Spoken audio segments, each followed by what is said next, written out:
নমস্কার, আপনাদের সবাইকে স্বাগত জানাই এই চ্যানেলে। আজ আমি কৃত্তিবাসী রামায়ণের প্রথম কাণ্ড অর্থাৎ আদিকাণ্ডের অন্তর্গত অন্যতম একটি পাঠ্য বিষয় সূর্য বংশের উপাখ্যান এবং মান্ধাতার জন্মের কয়েকটি শ্লোক পাঠ ও ব্যাখ্যা করার যথাসাধ্য চেষ্টা করব। নিজ গুণে ভুল ত্রুটি মার্জনা করবেন। প্রভু শ্রীরামের নাম নিয়ে শুরু করছি। আদি পুরুষেরও নাম হইল নিরঞ্জন, ব্রহ্মা বিষ্ণু মহেশ্বর পুত্র তিনজন। আদি পুরুষের নাম হচ্ছে নিরঞ্জন এবং ব্রহ্মা বিষ্ণু ও মহেশ্বর হচ্ছে তার তিনজন ছেলে। তিন পুত্র হইল তনয়া এক জানি, সকলে তাহারও নাম রাখিল কন্দিনী। তিনটি পুত্র এবং একটি তনয়া অর্থাৎ মেয়ে, যার নাম সকলে কন্দিনী রেখেছে। জরৎকারু মুনি পুত্রে সে নারদ আনি, তাহারে বিবাহ দিল কন্দিনী ভগিনী। নারদ মুনি জরৎকারু মুনির পুত্রকে সেই কন্দিনীর সঙ্গে বিবাহ দেয়। সবে গায় বাজায় নারদ মুনি বেনু, তাহাতে জন্মিল কন্যা নাম হইল ভানু। সেই বিবাহ অনুষ্ঠানে সবাই গাইছে এবং নারদ মুনি বেনু বাজাচ্ছে এবং সেই বেনু থেকে একটি কন্যা সন্তানের জন্ম হয়, যার নামকরণ করা হয় ভানু। তাহারে বিবাহ দিল জামদগ্ন বরে, এক অংশে জন্মিলেন বিষ্ণু তার ঘরে। জামদগ্ন নামে একজনের সঙ্গে সেই কন্যার বিবাহ হয় এবং বিষ্ণুদেব এক অংশে সেই কন্যার ঘরে জন্মগ্রহণ করেন। ব্রহ্মার কাছেতে তার পড়িলে কবিজ, তাহাতে জন্মিল পুত্র নামেতে মরিচ। ব্রহ্মার কাছে তার এক পুত্রের জন্ম হয়, যার নাম হচ্ছে মরিচ। মরিচের নন্দন কশ্যপ নাম ধরে, তারও পুত্র সূর্য ইহা বিদিত সংসারে। মরিচের পুত্র হচ্ছে কশ্যপ এবং তার পুত্র হচ্ছে সূর্য। সূর্যের হইল পুত্র মনু নাম তার, সুসেন তাহার পুত্র রূপে চমৎকার। সূর্যের পুত্র হচ্ছে মনু এবং মনুর পুত্র হচ্ছে সুসেন, যিনি দেখতে ভীষণ সুন্দর।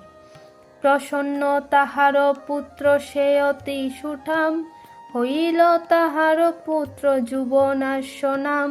প্রসন্ন হচ্ছে সুসেনের পুত্র এবং প্রসন্নের পুত্র হচ্ছে যুবনাশ্য। যুবনাশ্য হইল রাজা অযোধ্যা নগরে, বিবাহ করিতে গেল কন্দকের ঘরে। এবার অযোধ্যা নগরের রাজা হলেন যুবনাশ্য এবং তিনি কন্দক রাজার ঘরে যান বিবাহ করার জন্য। কালনিমি নামে কন্যা কন্দক রাজার, বিবাহ করিল যুবনাশ্য গুণাধার। কন্দক রাজার কন্যা কালনিমিকে যুবনাশ্য বিবাহ করেন। বিবাহ করিল মাত্র সম্ভোগ না করে, লজ্জা ঘুচাইয়া কন্যা বলিল বাপেরে। তারা বিবাহ সম্পর্কে আবদ্ধ হলেও তাদের ব্যক্তিগত জীবনে কোনো সম্পর্ক না থাকায় কন্দক রাজার কন্যা সেটি তার পিতা কন্দক রাজাকে বলেন। বিশেষ জানিয়া সে কন্দক মহিপতি, অভিশাপ করিলেন জামাতার প্রতি। এই কথা জেনে কন্দক রাজা তার জামাতা অর্থাৎ যুবনাশ্বকে অভিসম্পাত করেন। তপস্যা করিয়া যবে আইল ভূপতি, প্রণতি করিয়া দ্বিজে মাগিল সন্ততি। তপস্যা করে যখন যুবনাশ্য ফিরে আসেন তখন দ্বিজে অর্থাৎ ব্রাহ্মণদের কাছ থেকে সন্তান লাভের কামনা করেন। আশীর্বাদ কর মম হৌক নন্দন, শুনিয়া ঈশত হাসি কহে দ্বিজগণ। যুবনাশ্য ব্রাহ্মণদেরকে বলছেন, আপনারা আমাদেরকে আশীর্বাদ করুন যেন আমার পুত্র সন্তানের জন্ম হয়। এ কথা শুনে ব্রাহ্মণরা ঈষৎ হাসি হাসেন। পত্নী সহ তোমার নাহিক দর্শন, কেমনে বলিব তব হইবে নন্দন। ব্রাহ্মণরা বলছেন যে তোমার পত্নীর সঙ্গে তো তোমার কোনো সম্পর্ক নেই, তাহলে কিভাবে বলবো যে তোমার সন্তান হোক। এক যুক্তি কর রাজা যদি লয় মন, যজ্ঞ কর তাহে তবে হইবে নন্দন। তখন ব্রাহ্মণরা রাজাকে বলছেন, একটা কাজ করো, তুমি যজ্ঞ করো, তাহলে তোমার পুত্র সন্তানের জন্ম হবে। যজ্ঞ জল করাইবা রানীকে ভক্ষণ, হইবে তোমারও পুত্র অতি বিচক্ষণ।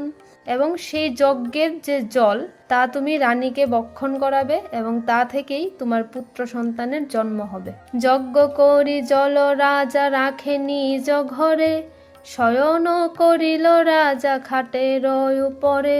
যজ্ঞ করে সেই জল রাজা নিজের ঘরেই রাখেন এবং রাজা সেই ঘরে একটি খাটের উপর শুয়ে পড়েন।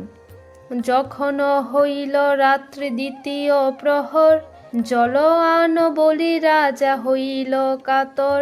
যখন রাত্রি দ্বিতীয় প্রহর হয় তখন রাজা জল আনো বলে চিৎকার করতে থাকে। তৃষ্ণায় পীড়িত রাজা আকুল হইল, পুংসবন জল ছিল মুখেতে ঢালিল।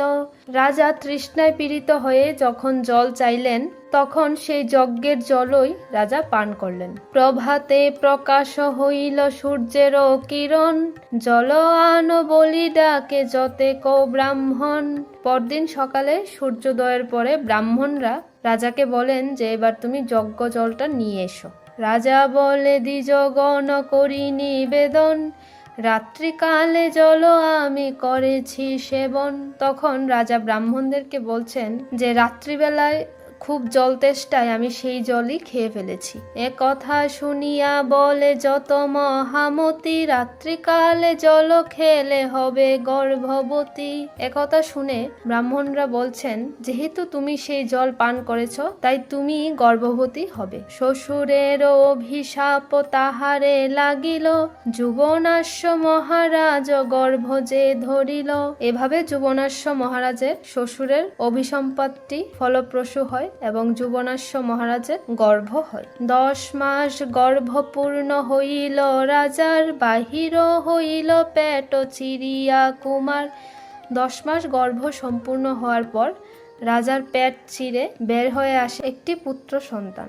নৃপতি তেজিল প্রাণ পেয়ে নানা ব্যথা, ব্রহ্মা আসি পুত্র নাম রাখিল মান্ধাতা।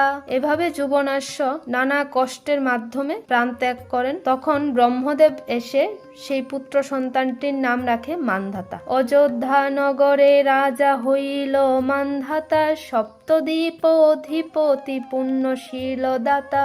এভাবে অযোধ্যার রাজা হয় মান্ধাতা এবং মান্ধাতা সপ্তদ্বীপের অধিপতি এবং অত্যন্ত পুণ্যশীল একজন দানবীর রাজা ছিলেন। কৃত্তিবাস পণ্ডিতের কবিত্ব সুগান, আদি কাণ্ডে গান মান্ধাতার উপাখ্যান।